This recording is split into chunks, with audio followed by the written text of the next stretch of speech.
Hey Hello. everybody, sorry it's taken so long to get back to you.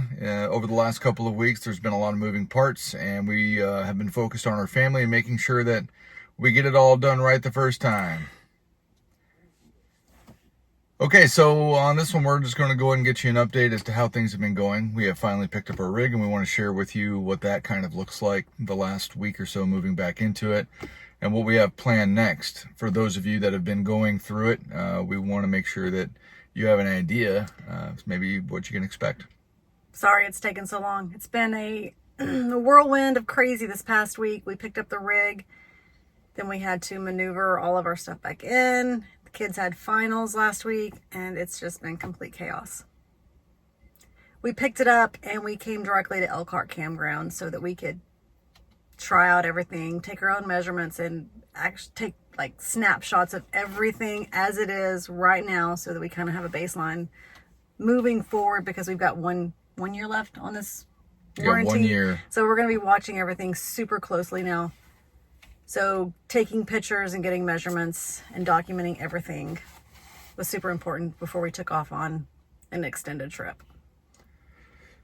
So it can't be understated how taxing and stressful it's been, not only moving through the last 5 or so weeks with Grand Design, and then finally picking up the rig. And it's really important, like she had mentioned, to quality check these sorts of things before you drive too far away from the folks that are supposed to be repairing your rig. It's a good thing we did. It's a good thing we did. There were some things right out of the gate that, even though we had done a walk around and they thought we had buttoned up as we drove off the lot, when we got to the campground only 5 miles away, 15-minute drive, things were not as we expected. Not so much the frame flex, but the other things on the list. There was a bulge in the back that we weren't sure if it was going to be structural or not. The puck lights and the 12-volt system is still flickering. That's still a thing. The faucet in the kitchen had no water pressure.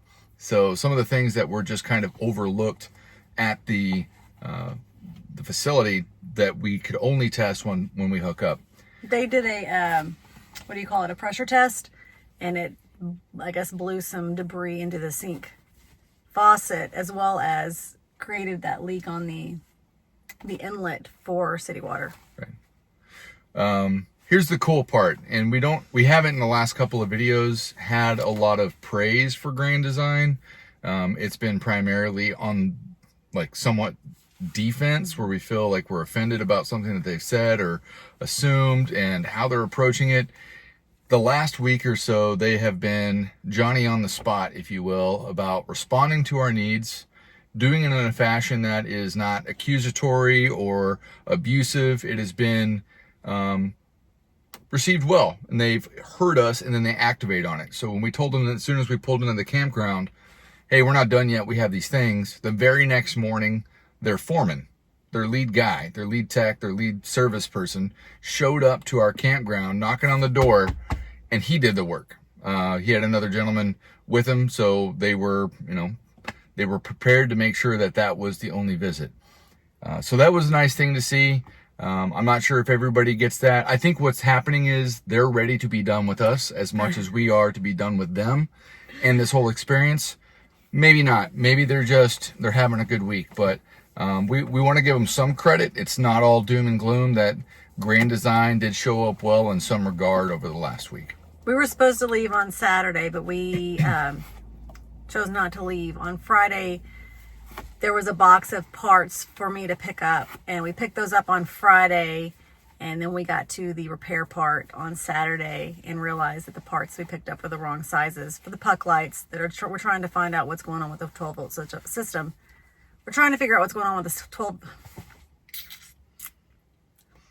We're trying to figure out what's going on with this 12-volt system. So they gave us 10 puck lights to change out some of the puck lights, but they were the wrong size. So we didn't determine this until Saturday, and we just had to extend our stay because we won't be able to change those out until Monday. So we're just going to stay here another week and work through everything and make sure it's right. We do not want to leave here until we know that the 12-volt system is working properly. We sure don't want to have a fire or anything else to happen, so that we're going to stay. Yeah, I mean, your lights are flickering. That's not something you want to just kind of ignore. These things are, you don't want it to go up. You don't want there to be a spark, some sort of fire. Your kids are inside, your dogs are inside, and the structure itself can be replaced, but our family. It's strobe light too. It's seizure inducing. Right. It's not fun. So, but they are going to replace the puck lights. We are going to have to install them ourselves. I would have preferred not to have had to do that myself. Going back to the stress of, I work a full-time job. I have responsibilities outside of the grand design conversation. So the first week, this last week, it's really great being back in my own bed, sleeping in a space that I'm familiar with. It's also, what am I trying to say? It's just nice being back at home. It's home. Home sweet home. They call it home sweet home for a reason. You don't realize how much you missed it until you get back into it. Right. Or your bed. Your bed, my God. But it is stressful moving back in. You have all of your stuff and your quality checking and you're working your day job. And the kids are wrapping up their last week of school, which thank God they're done with. They finally finished. B's going to be a sophomore. Polly is going into middle school, so we can depressurize from that. But, we're still trying to fart around with these puck lights. And ultimately, we're going to get it all done. We're going to make it through. It is stressful. It is the straightaway. Like we had mentioned, I think they're about to be done. They're as done with us as we are with them. So we're not going far either. Once we leave here, we're going to be heading to Rochester. My dad has, we've waited almost a year for an appointment at the Mayo Clinic. So he's going to be seen at the Mayo Clinic. His appointments start in the first few weeks of July. So we're going to get over there and we'll be in Rochester. So if we have to come back, we will. But hopefully everything is fixed and we can go being confident that everything's good to go.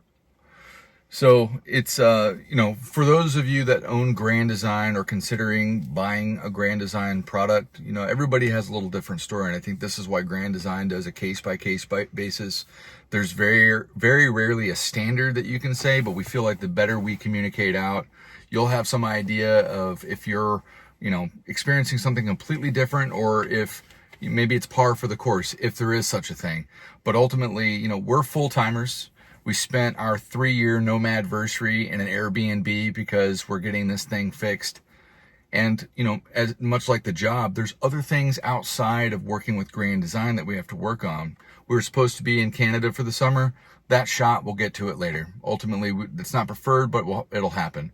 Her dad's health and what's going on with the family arriving to Mayo Clinic, we're going to go do that. And fingers crossed that as a full-time family on the road and being able to have that level of mobility is fantastic. We can just up and move to Minnesota for a couple of months if we want to. That's awesome. At the same time, we need to make sure that our home is structurally sound. We're going to be watching how things happen over the next week or two, over the next several months. We will be reporting back. We know that we're actually hooking up with some friends tonight that are on their way back in for their second visit. That doesn't necessarily mean that's going to be us, but it could be. So we're going to be watching. The frame flex issue, the I-beam that was corrected, all of the things that were down the list that are just now being wrapped up, hopefully, and the things that have not really presented any issues since they said they had completed it. But we're going to be letting you all know. We know that there's a percentage of folks out there that have to do a return visit. We're hoping not to be one of them, but we will let you know. We will keep you posted as to how that goes. We're gonna share with you our list that we gave to Grand Design when we went in.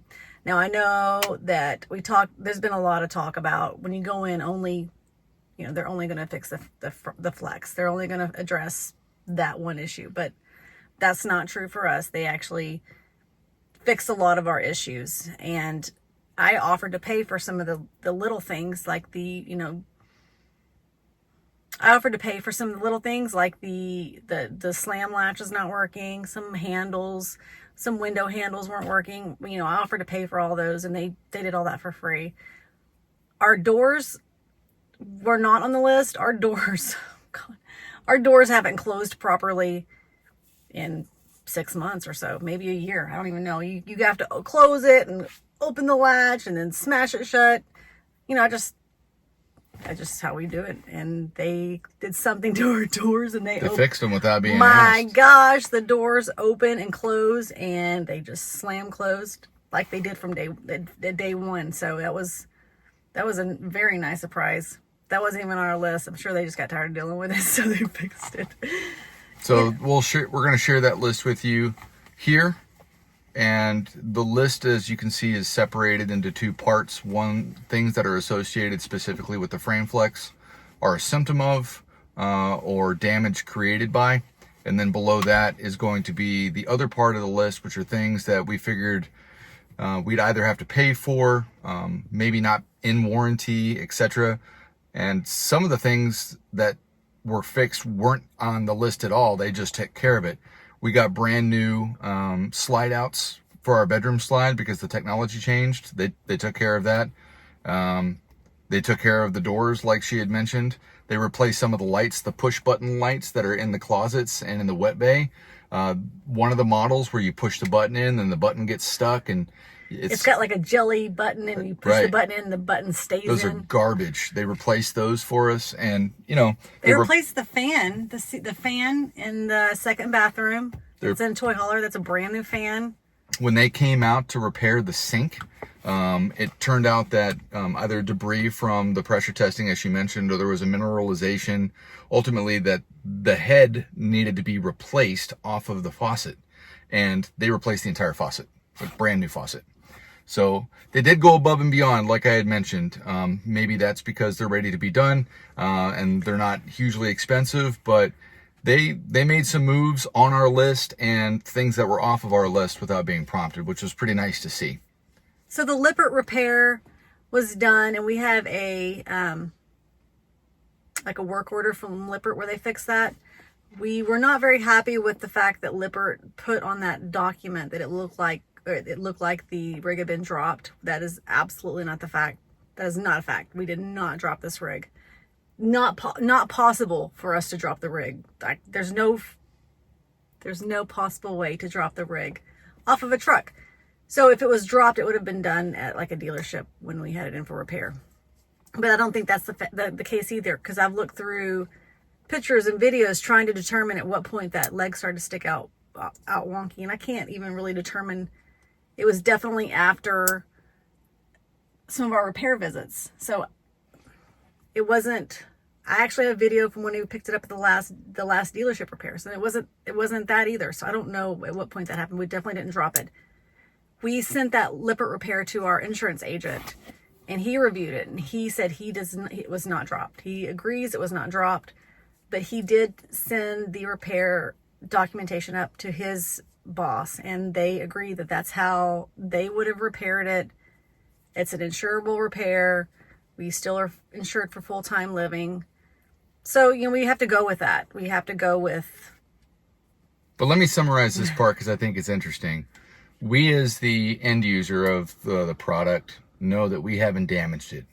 Is there a potential that a dealer or maybe the folks that stored the unit while we were in Michigan dropped it and we didn't know? That is certainly a possibility, but we never noticed it, and we were unaware of it. If the manufacturer, inclusive of Lippert, says that it looks like it was dropped, we didn't drop it, we don't know who would have dropped it, and now the insurance company says it doesn't appear to be dropped to me based on this certain level of evidence. There are other indicators that should be present. If you drop it, maybe the back of your truck is damaged. There's other things on the rig that should be present. If you drop it and it bends an I-beam, this is per the insurance agent. At the end of the day, it leaves a space of ambiguity. We're not entirely sure what would happen if Grand Design said, yeah, we're not going to take care of this for you, because we don't actually have a date that there was an impact or an accident. The insurance company says it doesn't appear to be an accident to us, and the manufacturer says it appears to be an accident. So you're kind of squarely in the middle. We're very fortunate that Grand Design took care of it, but also to the point of the insurance company, usually companies don't take care of things for free out of the kindness of their heart. They're trying to operate a business. So if it was an accident, usually Grand Design would kick that over to an insurance company and say they need to pay for it. That's not what happened here. So it's really an interesting scenario. That we were fortunate that Grand Design just went ahead and paid for it to get done. It's insured. Our insurance company recognizes it as something that is going to be considered fixed and resolved based on Lippert's analysis and repair. So we appear to be in good shape. But I don't know what would happen if Grand Design again said, yeah, sorry, this is due to an accident. We would be stuck in the middle between Grand Design, Lippert, and the insurance companies trying to figure out how we're going to get our beam repaired. And we're trying to figure out how it's broken in the first place. Close call. Yeah. So we're going to leave at the end of the week. We'll keep you all posted. We have a journey of about a 7-hour drive to head over to the Mayo Clinic. We will be keeping you all posted. We are going to be dropping some links into the section below here to make sure you all are connected to those that are having similar issues with Grand Design, namely the frame flex issue and what they're going through, so you can understand what PAR actually means and where you fit into the larger story. We're available to answer your comments.